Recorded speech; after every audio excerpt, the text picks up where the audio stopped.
మోండా మార్కెట్లో దళితుల మీద జరిగిన దాడికా లేకపోతే తెలంగాణలో ఉన్న వ్యాపారస్తులకు నష్టం జరుగుతుందని చెప్పేసి గో బ్యాక్ అనే మార్వాడి నినాదం వచ్చిందా? ఒకటి బ్రదర్, మీరు అన్నట్టు మీరైతే ఏదైతే చెప్పారో సికింద్రాబాద్ మోండా మార్కెట్లో ఒక దళిత బిడ్డని మార్వాడికి సంబంధించినటువంటి 6 వ్యక్తులు గుంపుతోని కులం పేరుతోని ఒక గుంపుగా వచ్చి కులం పేరుతోని బహిరంగ ప్రదేశంలో దూషించి కొట్టి ఆపడానికి వచ్చినటువంటి ఒక ఆర్యకట్కని ఇంకో ముదిరాజుని చెవులపంటి రక్తం వచ్చేలా కొట్టారో దాని తర్వాత మేము అక్కడికి వెళ్ళి ఏమైంది మీలాంటి మీడియా ఛానల్స్లోనే వస్తే వెళ్ళి బాధితుల్ని పరామర్శించి వాస్తవ విషయాలు అడిగి తెలుసుకొని వచ్చాం. ఎవరైనా సరే ఊరిలో కొట్టుకుంటారు, మళ్ళీ కలిసిపోతారు, వాళ్ళు అడిగేదానికి చెప్దాం. ఊరిలో కొట్టుకుంటారు, కలిసిపోతారు, సహజం. పెద్ద మనుషుల దగ్గర కూర్చొని అన్నలదమ్మలా ఒకటే బస్సులో ఉండేటోళ్ళం, ఒకటే ఊరటం మంచిదే, మేము కాదనంటే కలిసిపోతే అందరూ కలవాలనే కోరుకుంటాం. పోలీసు వాళ్ళు అరెస్ట్ చేయాలన్నప్పుడు మేము వెళ్ళి ప్రజాస్వామ్య పద్ధతిలో అక్కడ మా నిరసన తెలియజేశాం. ఒక కాల్ ఇచ్చాం, చలో మోండా మార్కెట్ అని కాల్ ఇస్తే కొన్ని లక్షల మందికి రీచ్ అయింది. మీలాంటి ఒక జర్నలిస్ట్ మిత్రుడు ఛానల్ నా దగ్గరకు వచ్చాను, అక్కడ జరుగుతున్నటువంటి అన్యాయం ఇదే అని అంటే మేము ఆ అన్యాయాన్ని లేవనెత్తి ప్రభుత్వం దృష్టికి అధికారుల దృష్టికి తీసుకెళ్తే వాళ్ళు కూడా అధికారులు ఫోన్ చేసి పోలీసులు కూడా మంచిగా మాట్లాడారు, మేము కాదని అంటలే. కానీ ఈ ఉద్యమం ఏదో మోండా మార్కెట్లోనే పుట్టిందనో లేకపోతే అక్కడితోనే ఇద్దరు మాట్లాడుకున్నారు కదా ఈ ఉద్యమాన్ని ఆపాలనో అటువంటి ఆరోపణలు ఎవరైతే చేస్తున్నారో అది ఎంత తప్పుడు ఆరోపణలు. మా తెలంగాణ పైన, మా సంస్కృతి పైన, మా సాంప్రదాయాల పైన నార్త్కు సంబంధించినటువంటి గుజరాత్, రాజస్థాన్, మార్వాడి వాళ్ళ ఆధిపత్యం ఎక్కువైపోయింది. బంగడి, దాల్బాటి, కచోరీ, రకరకాల పండుగల్ని ఇక్కడ మీరు చేసుకుంటా ఉన్నారు, చేసుకుంటే మాకేం అభ్యంతరం లేదు. కానీ అవే గొప్ప పండుగలు, మా గొప్ప పండుగలు కాదనేటువంటి భ్రమలో మా వాళ్ళు మునిగిపోతూ ఉన్నారు. ఆఖరికి ఏ స్థాయికి దిగజారిపోయారు మన తెలంగాణ కొంతమంది ఇలా మాట్లాడే వ్యక్తులు అంటే తెలంగాణ వాళ్ళకు వ్యాపారం చేసుకోరాదని తెలంగాణ వాళ్ళతోనే మాట్లాడిపిస్తారు. తెలంగాణ వాళ్ళు తాగుబోతులని తెలంగాణ వాళ్ళే అంటారు. మనం తాగుబోతులు అయినందుకేనా రామప్ప చెరువులు కట్టింది ఎవరు? కాకతీయులు ఎవరు? గోల్కొండకు రాళ్ళు మోసిన వాళ్ళు వీళ్ళు, చార్మినార్కు సున్నం వేసిన వాళ్ళ. ఇలా చెప్పుకుంటూ పోతే తెలంగాణ ఉద్యమంలో కొన్ని వందలు ఉన్నాయి. తెలంగాణ వాళ్ళు తాగుబోతులు అయితేనా ఇంత పెద్ద అద్భుతమైనటువంటి నాగరికతను నిర్మించి నడవడిక నేర్పించింది? కాబట్టి మీరు ఏదో ముసుగులో ఏదో చేయాలనుకుంటే మీకే ప్రమాదం. ఇక్కడ ప్రధానంగా తెలంగాణలో ఉన్నటువంటి ముఖ్యంగా ఉత్పత్తి కులాలు, ఇప్పుడు వెనకట బర్రెలు ఎవరికి ఉంటుండే బ్రదర్? అందరికీ ఉంటుండే. కానీ మెజారిటీగా బర్రెలు అనగానే యాదవనులు గుర్తొస్తారు మనకు. యాదవనులు పాల కేంద్రాలు పెట్టుకునేవాళ్ళు, యాదవనులు ఇంటింటికి వచ్చి పాలు పోసేవాళ్ళు. లేదంటే వేరే కులాల వాళ్ళు చెంబు పట్టుకొనో పొద్దుగానే గొల్లల ఇంటికి పోయి పాలు తీసుకురాపోరంటే పోయి పాలు తీసుకుని వచ్చేవాళ్ళు.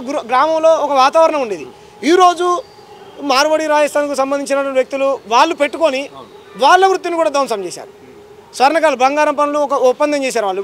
ఇంతకుముందు బంగారం పని చేసేటువంటి ఒక అన్న ఏదో ఛానల్లో మాట్లాడుతూ పుస్తల తాడు ఏదైతే ఉంటుందో అది మేమే చేసేటువంటి మాకు మాత్రమే చేసేటువంటి హక్కు ఉండాలని వాళ్ళు ఎప్పుడో తీర్మానం చేసుకున్నారంట. ఇది ఇప్పుడు ఎవరు చేస్తూ ఉన్నారు? ప్రాంతేతరుడు చేస్తూ ఉన్నాడు. ఈ రకంగా దోపిడీ జరుగుతూ ఉంది. ఏమంటారు, దేవుని శిల్పికారులు ఉంటారు కదా, విశ్వకర్మలు, పోతులూరి ఇబ్రాహిం గారి వారసులు, వీళ్ళు ఎవరైతే ఉన్నారో మా వృత్తి మొత్తం ధ్వంసం అవుతుంది. వాళ్ళు రోడ్లు ఎక్కారు. గతంలో మార్వాడీలు అందరూ కలిసి ఒక వ్యక్తిని కొట్టారు, ఏలు ఇరగొట్టారు అనేటువంటి వీడియోలు కూడా ఉన్నాయి. వీళ్ళంతా నకిలీ వస్తువులు అమ్ముతున్నారు. ఇట్లా రకరకాలైనటువంటి ఆరోపణలు ఈ నార్త్ వ్యాపారుల మీద ఉన్నది బ్రదర్. సో ప్రజల నుంచి ఆదరణ వస్తుంది. నేను లేవనెత్తాను అంతే. ఇప్పుడు ఇది నా ఉద్యమమో లేకపోతే ఇంకోల ఉద్యమమో వ్యక్తిగతమైన నాకేం స్వార్థ ప్రయోజనాలు లేవు బ్రదర్. నేను సామాన్యమైనటువంటి మీలాంటి మనిషిని. ప్రజా ఉద్యమాలలో ఏదో పాపులారిటీ కోసం అంటా ఉన్నారు కదా, అంటే తెలంగాణ షామ్స్ చెప్తా brother. PAGIDIPALLI Pagidipalli SHYAMSON Samson. Evidence Aadhaar card ఉంది. మా నాయన పేరు రాజమల్లు, RAJAMALLU. మా అమ్మ పేరు కలమ్మ, మా చెల్లె పేరు మౌనిక, మా తమ్ముడి పేరు సందీపు. వీళ్ళు చేస్తున్నటువంటి ఆరోపణ ఏదైతే ఉందో నాకు సంతోషమే. నన్ను ఉత్తగా ప్రచారం చేస్తా అంటే అరెస్టులు నేను ఎందుకు వద్దంట? చేయండి, మీరు చేయండి, కాదనంటలే. మీకు నిజంగా నా మతమే సమస్య అనుకుంటే రేపే అయ్యప్ప మాలో ఆంజనేయ స్వామి మాల వేసుకుంటా. నాతో పాటు ఉద్యమంలో కలిసి మీరు నడుస్తారా? ఇదంతా వీళ్ళ ఏదో మనిషిని బలహీనపరచాలి, ఏదో మానసికంగా వేధించాలి, మానసికంగా హింసించాలనేటువంటి ఒక దూర ఆలోచనే తప్ప ఇది కాదు. మీకు నిజంగా మతమే ప్రాబ్లం అనుకుంటే చెప్పండి, 100%. బేసిక్గా నేను నా వీరవనితల్ని సమ్మక్క సారక్కని నమ్ముతా. అదే కంకణం కట్టుకుంటా, అదే పోరాటం చేస్తాం. వీరవనితలు నమ్ముతాం మేము. బోనం ఎత్తుకుంటాం. నేను ఆఖరికి నేను బతుకమ్మ ఎత్తుకొని పండుగ చేసినటువంటి వీడియోలు, ఫోటోలు నేను మీకు పంపిస్తా. వీళ్ళు ఎత్తుకున్నారు ఎప్పుడన్నా? పాట పాడతారా నాతో పాటు? బతుకమ్మ పాట ఆట ఆడిన వాళ్ళు వీళ్ళు కదా. కాబట్టి ఇది మత సమస్యనో లేకపోతే ఇంకోనో ఏదో చెప్తున్నారు. వాళ్ళకి ఏమంటున్నారు, ఎవరున్నారు?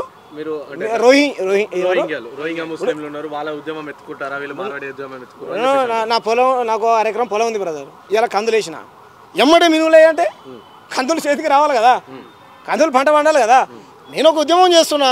అన్ని ఉద్యమాలు నన్నే చేయమంటే ఇంక మీరెందుకు మీ పార్టీ ఎందుకు మీరు చేయండి 8 మంది ఎంపీలు ఉన్నారు కదా నన్ను విమర్శించేటువంటి వాళ్ళని కదా మీరు ఎప్పటి నుంచో సంఘ పరివర్తన కోసం పనిచేసినటువంటి గొప్ప సంఘం కదా మీరు పనిచేయండి నేనేమైనా వద్దనా రోహింగ్యాలు బిహింగ్యాలు నాకేమైనా చుట్టాలు అవుతారా లేదా ఇట్లా ఆరోపించడం మీకేమైనా చుట్టాలు అవుతారా వాళ్ళు ఎందుకు పట్టుకోవట్లేరు మీరు కాబట్టి మీరు ఉద్యమాన్ని తప్పుదో పట్టేయడం కోసం ఇటువంటి కథలు చెప్పకండి ముఖ్యంగా మా కల్చర్ పైన దాడి జరుగుతూ ఉంది మీరు నకిలీ వస్తువులు అమ్ముతా ఉన్నారు మహబూబాబాద్లో మీరు నకిలీ వస్తువులు అమ్ముతున్నారనేటువంటి వీడియోలు బయటకు వచ్చాయి కర్నూలులో నకిలీ ఫోన్లు ఛార్జర్లు అమ్ముతున్నారని మహబూబ్ నగర్ దగ్గర మన నాగర్కర్నూలులో కోమటోళ్ళు రోడ్లు ఎక్కారు ఇలా సబ్బండ కులాల రోడ్లు ఎక్కి అణువణువున గ్రామాన తెలంగాణలో రోడ్లు లేనటువంటి గ్రామాలు ఉన్నాయేమో కానీ మార్వాడి కొట్టు లేనటువంటి గ్రామం లేదు మరి తెలంగాణలో ఉన్నటువంటి కులాలు వీళ్ళు బతకాలి వీళ్ళు అంటున్నారు కదా మరి ఆ కులాలు విశ్వకర్మలు మన చేనేత కార్మికులు జయరాజన్ అద్భుతంగా చెప్పిండు నాటి చేనేత చేజారిపోతున్నది నేడు సిరిసిల్ల ఉరిసిల్ల అవుతున్నది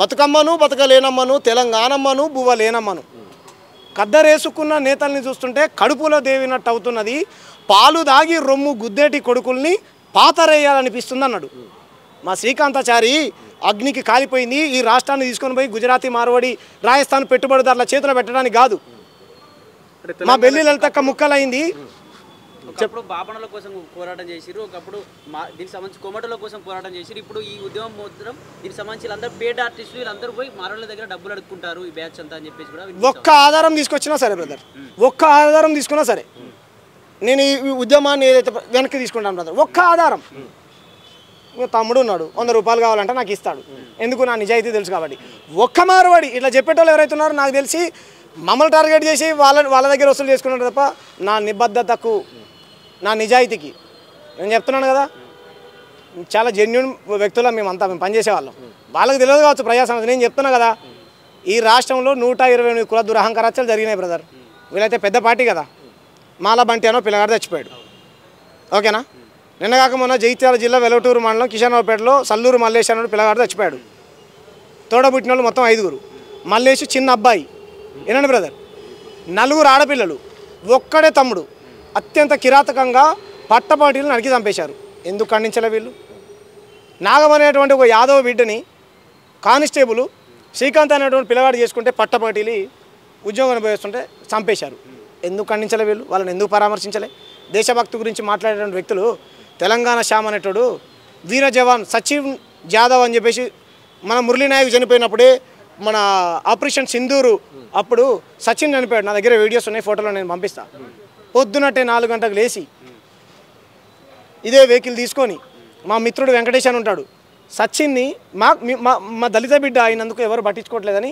వెళ్ళి అంత్యక్రియలలో పాల్గొని నా చేతులతో బుద్ధిస్ట్ కల్చర్తో ఆయన అంత్యక్రియలు చేస్తే అందులో పాల్గొని వచ్చా ఈ నాయకులు దేశభక్తి గురించి మాట్లాడుతున్నారే దేశ రక్షణలో ప్రాణాలు కోల్పోయింది మేము కదా ఆ సచిన్ దగ్గరికి ఎందుకు పోలే సో ఫైనల్గా ఎప్పుడైనా తెలంగాణ శ్యామ్కి ప్రాణహాని ఉంది ఎందుకంటే ఆడియో కాల్స్ అవి మీకు మార్వాడోలు ఫోన్ చేసి ధమ్కేయడం అవన్నీ కూడా చూస్తాం సో ప్రాణహాని ఉందంటారా ఇప్పుడు నేనేమంటున్నా అంటే బ్రదర్ మా శ్రీకాంతాచారి చనిపోయాడు ఓకేనా తెలంగాణ ఉద్యమంలో అనేక మంది విద్యార్థులు అమరవీరులు అయ్యారు మలిదశ కావచ్చు తొలిదశ కావచ్చు ఎంతోమంది ప్రాణత్యాగాలు చేశారు దెబ్బలు తిన్నారు కేసుల పాలయ్యారు ఇటువంటి విమర్శలు వస్తాయి బ్రదర్ నేనేమంటున్నా అంటే మీరు చంపుతా అంటే నేను భయపడా కానీ మీరు చంపుతా అంటే కనుక తెలంగాణ సమాజం మీ మీదకే తిరగబడుతుంది మీ బెదిరింపులకు తెలంగాణ శ్యామ్ భయపడ్డాడు కాదు నేను ఇంతవరకు ఎవరిని వ్యక్తిగతంగా తిట్టలే నన్నే వాడంట వీడంట నా అమ్మని అక్కని చెల్లెని తిడతా అన్నా సరే నేను భరిస్తూ ఉన్నా ఎందుకనంటే నాకు సంస్కారం ఉన్నది నేను భారత రాజ్యాంగ నిర్మాత డాక్టర్ బాబాసాహెబ్ అంబేద్కర్